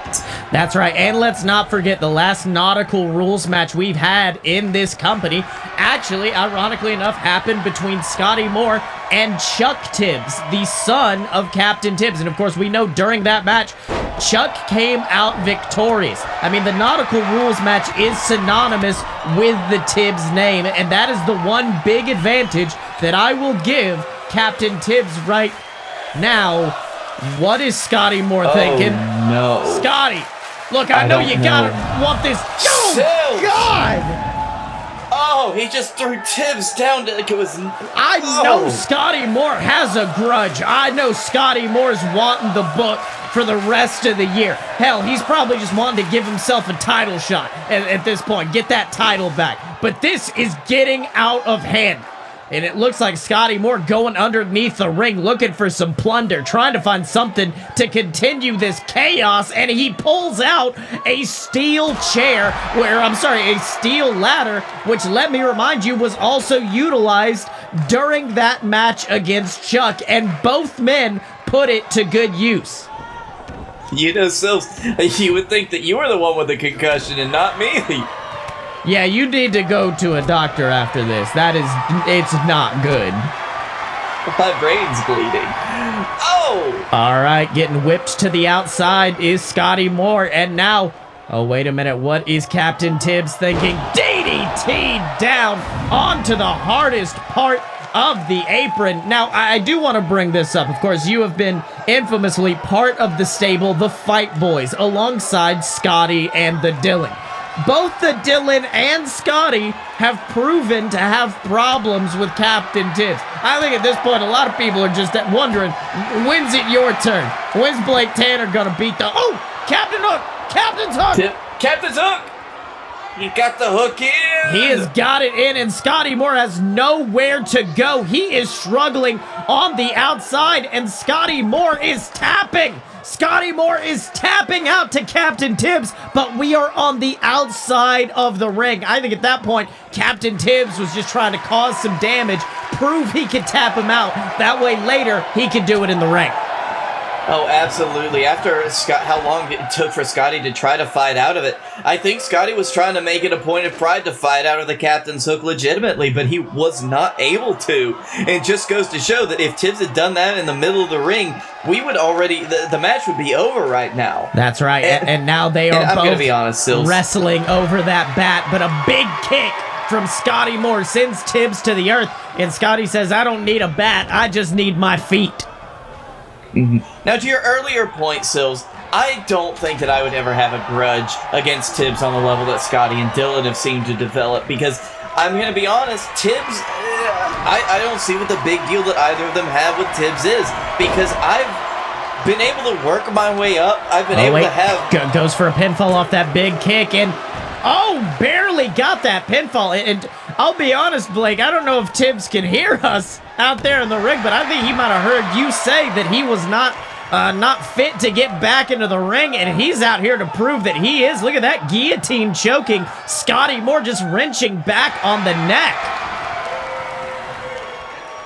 Well, I will say I'm amazed that he's still standing up after that superplex from Scottye Moore onto the outside of the ring, straight onto Tibbs' back. That was enough to just shatter his spine into pieces once again, but Tibbs survived through it. That shows you just how resilient Tibbs is. That's right. You saw that alligator roll from Scottye Moore before wrenching back on the neck, picking up Tibbs. What is he thinking now? Sending him into that turnbuckle. And might have been trying to go for another superplex. Instead, gets DDT'd down.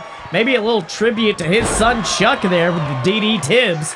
And now Captain Tibbs once again taking advantage. And I don't think Scottye Moore expected this. I think much like, I hate to say it, you did, I think he thought this was going to be a walk in the park. Thought it was just going to be fighting an old man. But he's getting seen right now that old man can fight and fight like hell. And Trinity Bomb!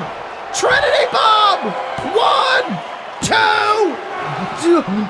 Scottye Moore kicked out. I don't know if Tibbs used all of its power there. He knew what happened last year when he used it at 100%. It broke his back, but he knew he had to do something, but it wasn't enough to take down Scottye Moore.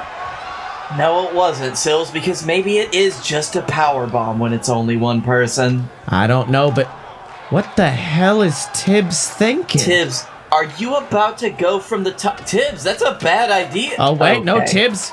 Both men kind of thinking better of this exchange. I don't know what Tibbs was thinking going to the top of that ladder, but unfortunately, that momentary distraction has allowed Scottye Moore to get the advantage, setting up for it, tune up the band. Beautiful super kick, but Scottye is not done. What is Scottye thinking? Oh, look at this. He is trying to goad Tibbs back up that ladder. We, of course, saw during his match against Chuck, he is able to hit an SMG off the top of that and absolutely destroy a man, but Tibbs ain't moving. Tibbs is not Tibbs moving. All right? Whoa! Holy shit! Tibbs was playing possum for so long! Tibbs absolutely playing possum before hitting that big elbow strike. And look at the fire on Captain Tibbs. He is going after Scottye Moore, but Scottye avoids that big kick. But Tibbs comes back. Went for a big kick, but Scottye keeps avoiding it. But Scottye got a little braggadocious, telling Tibbs to just bring it, and Tibbs did. He just cracked Scottye Moore across the jaw. Goes for a pinfall. 1, 2. Kicking out is Scottye Moore. I guess Tibbs has already proven that if this was a game of chicken, he would have won.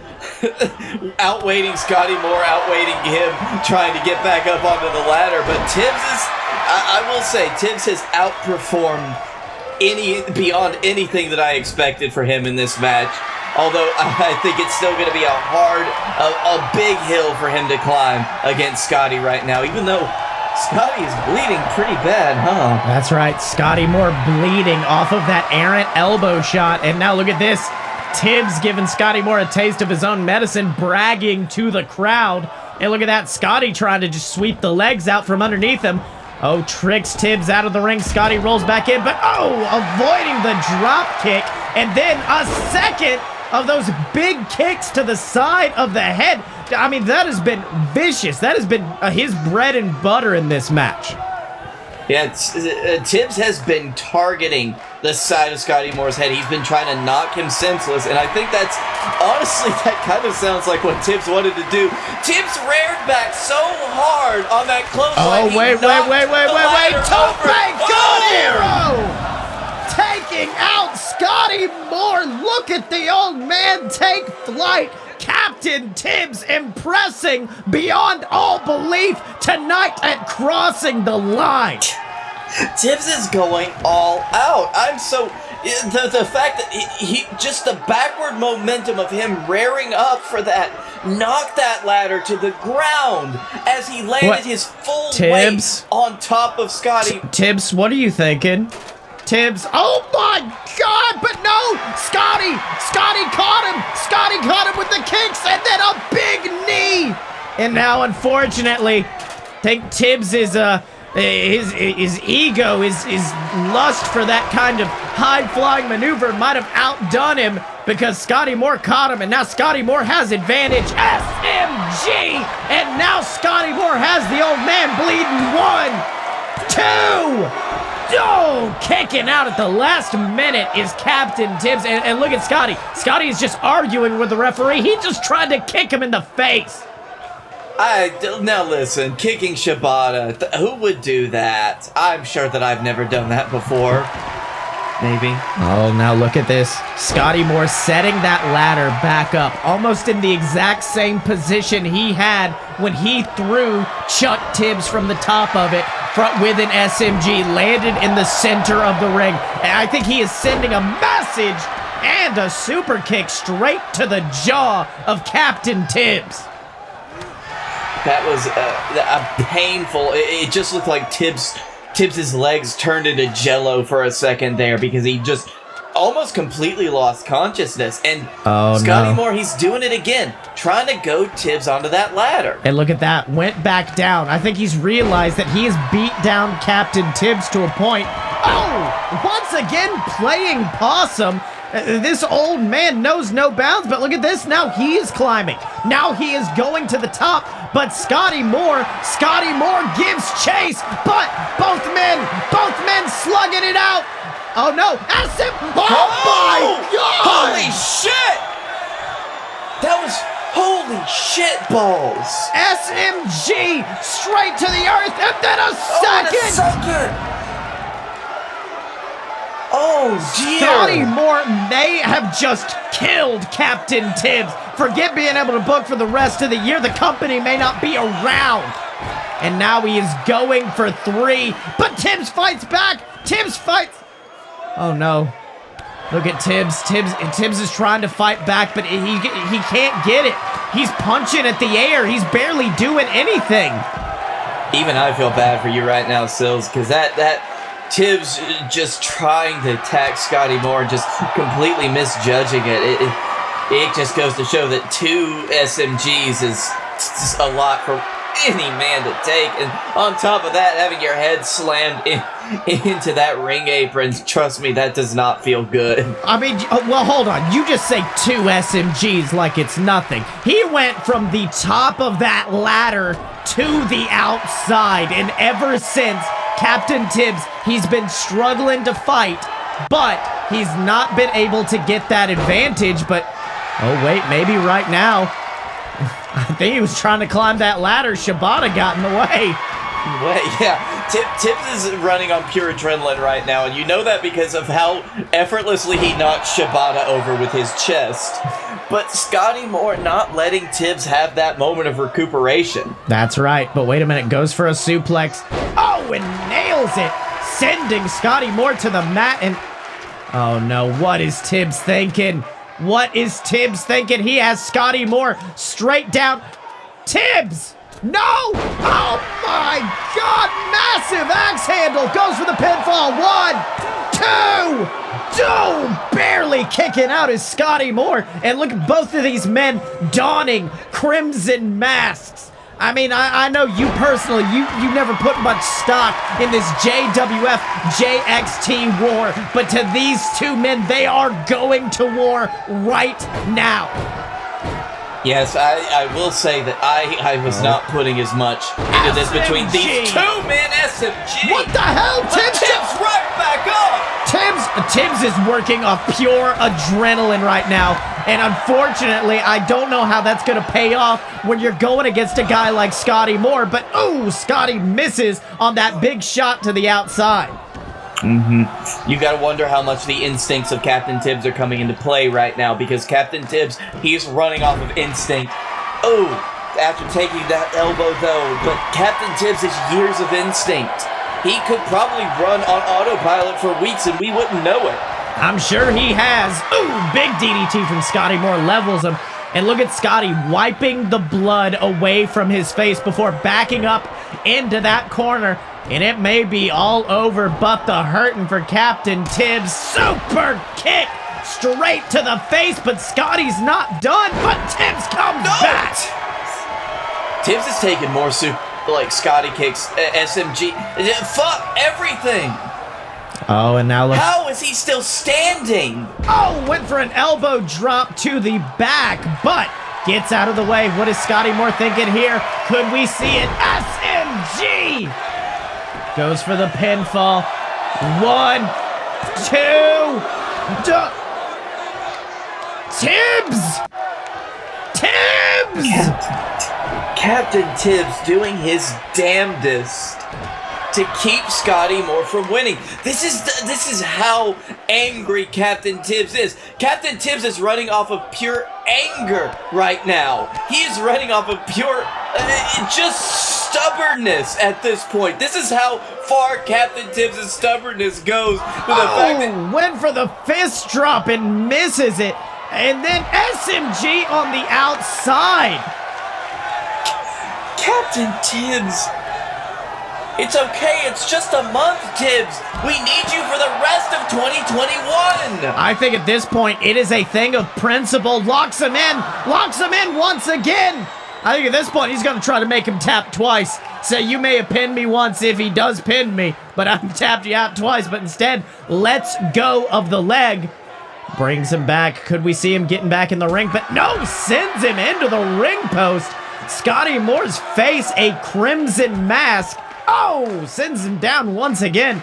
And I think at this point for Tibbs, this is all or nothing for him. He is willing to put it all on the line. And when you're fighting in a match like this, of course, you know, being a former JWF champion, when you get into these matches where you leave it all on the line, is there a point where you just have to say, I give in? You know what, Sills? I don't think that I've ever hit that point before, but I know that I've seen it in the eyes of other men that I've been fighting. And that is when you know you've won, but this is not that moment, Sills. You can see it in Captain Tibbs' eyes. He is not ready to give up. And Scottye Moore right now, he's got a fire lit under him that is pure rage right now.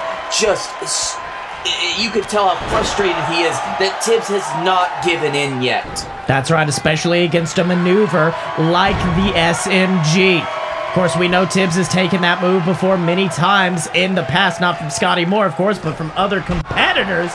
But, I mean, at this point, I think Tibbs is running off of pure adrenaline. What is he thinking now? What are you doing? To the top of the ladder? I don't know. No. Tibbs has Scottye Moore. Scottye Moore straight to the mat. Superplex. This is insanity. You're so old, Tibbs. And look at this. Tibbs not even able to get back to his feet immediately. Tibbs! He has Scottye Moore lying in wait underneath. What is Captain Tibbs thinking? Tibbs! Headbutt! Unbelievable! Goes for the pin. 1, 2, 3.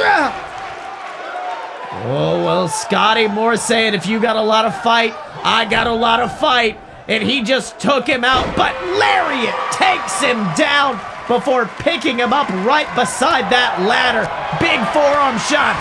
More, but Tibbs reverses into the turnbuckle. Both of these men are running off just fumes and adrenaline at this point. And I think, I don't know what it's going to take to put him down. SMG through the ladder. 1, 2, 3. Holy shit, Sills. That was... At the end, it wasn't even adrenaline. Those men were running off of pride. They were running off of pure pride. The sheer stick-to-itness. Scottye Moore and Captain Tibbs impressed in spades in this match because you knew exactly what they were fighting for and how much they cared about running the JWF, and that was impressive. Well, for Scottye Moore, the war is not over. In fact, his battle has just begun, because this has been all about Scottye Moore thinking he can make a better show than Captain Tibbs. And for the rest of 2020, Scottye Moore has that opportunity. He's got the book in hand. And for the many enemies he's made over the years, I'd be afraid. And that includes present company, unfortunately. Nah, I'll be fine. That is right, but after what was an absolutely... Let me put it this way. I know I was on the side of JWF, and I know we definitely did not come out on top. But despite all of that, this was an absolutely breathtaking pay-per-view from toe to tip. It was phenomenal. Coming in from the JXT side, wonderful performance by everybody. And you know what? It was great sharing the booth with you, Sills. That was right. I need to go. Okay, you go have fun, but that's right. We saw our first ever women's match in JWF. We saw champions versus champions. We saw the first ever true tag champions in the form of the Rising Suns. And of course, we've got a new number one contender to Guy Fieri's title in the form of the big, terrifying, horrifying man known as Cyrus Crane. But what comes next, you'll have to find out on JWF Monday Night Ignition. Scottye Moore has the book. I don't know what's going to happen. Tibbs don't know what happens. So you're going to have to tune in next time. But until then, he's been Captain Tibbs and Scottye Moore and Blake Tanner. And I've been Silver Spoon. This has been Crossing the Line. And we will see you next time.